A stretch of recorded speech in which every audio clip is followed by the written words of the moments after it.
Alam mo, dati magnanakaw ako. Si Chris Lawrence, yung singer, ninakaw ako ng cellphone niya yun sa bahay niya.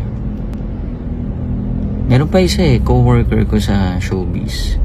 Kinuhanan ko siya ng almost 40,000 sa bahay niya. Sa isang seryosong pag-amin na kumakalat ngayon sa social media, inihayag ni Alvin Aragon ang kanyang madilim na nakaraan at ang mga ginawa niyang kalokohan noong siya ay nasa showbiz pa.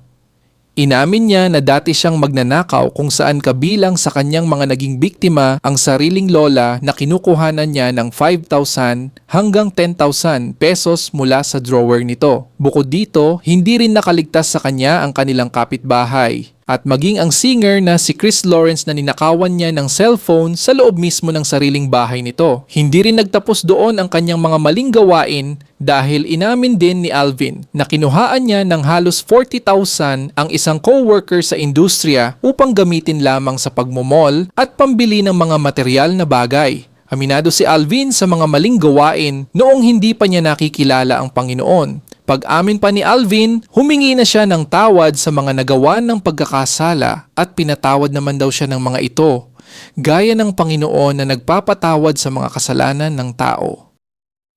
Hello, kamusta? Alam mo, dati magnanakaw ako. Marami ako ninakawan. Ninakawan ko yung lola ko. Binubuksan ko yung drawer niya. Kumukuha akong 5,000, 10,000. Tsaka kapitbahay namin, kinukuha ko cellphone. Nung napasok ako sa showbiz, doon ako nagnanakaw. Nanakaw ako ng cellphone din.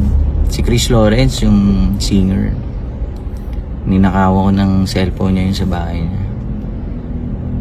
Meron pa isa co-worker ko sa showbiz. Kinuhanan ko siya ng almost 40,000 sa bahay niya.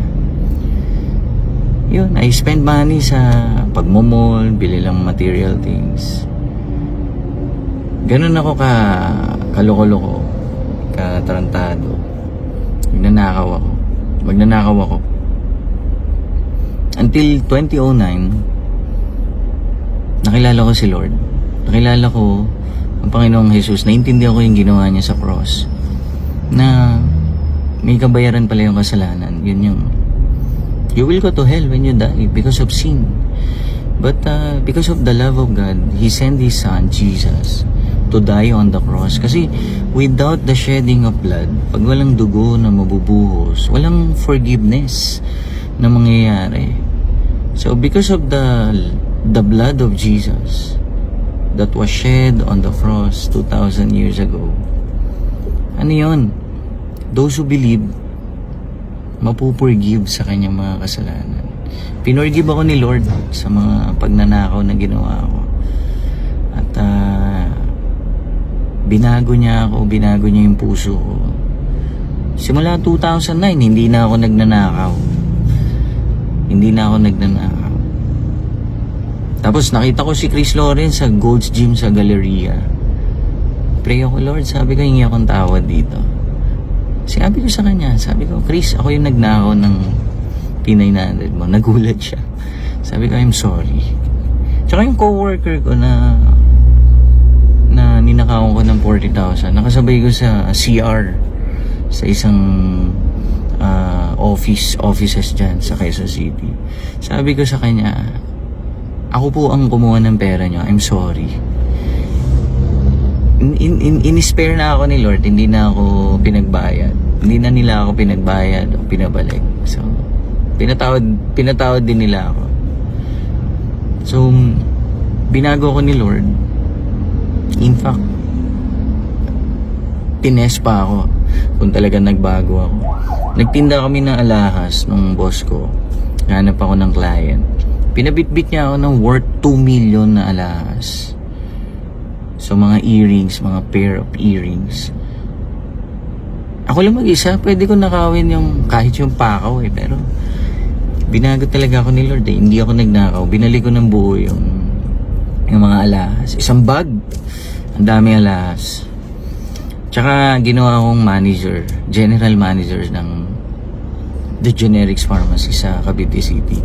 Every day, kumikita yun ng pera. Ang instruction, kinabukasan, i-deposit mo yun sa BPI, sa account ko, sabi ng boss ko. Alam nyo, every day, lahat ng kinikita ng TGP, dinideposit ko. May time nga, wala kami makain ni IC dun eh. Pero, hindi ako nagnakaw kahit piso sa Generics Pharmacy Cavite City nung nandoon kami. Binago ko ni Lord Jesus. Wala akong ninakaw kahit naghihirap kami na asawa ko doon sa trabaho ko.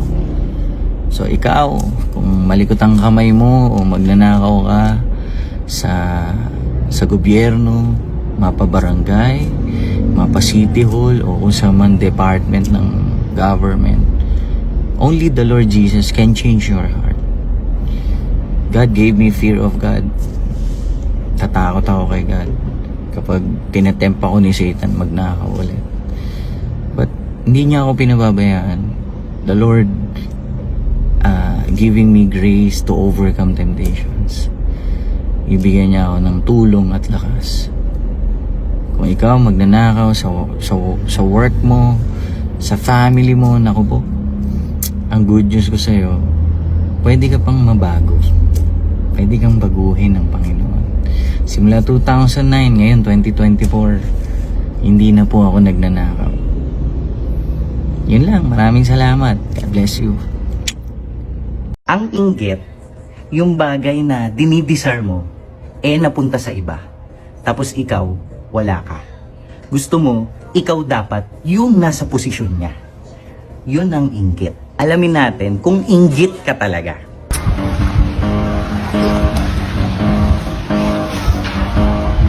Dapat ako yung may kotse eh. Dapat ako yung may bahay na ganyan eh. Pambihira. Binervalize ko lang yung envy. Pero most of the time, hindi bineverbalize yun. Nasa loob lang yun, deep inside. Ito ang iniisip mo. Kung tingin mo, nararamdaman mo yan at iniisip mo yan. Envy ka nga. Inggit ka nga. Lapit mo sa Diyos yan. Humingi ka ng tawad. Kasalanan ng envy.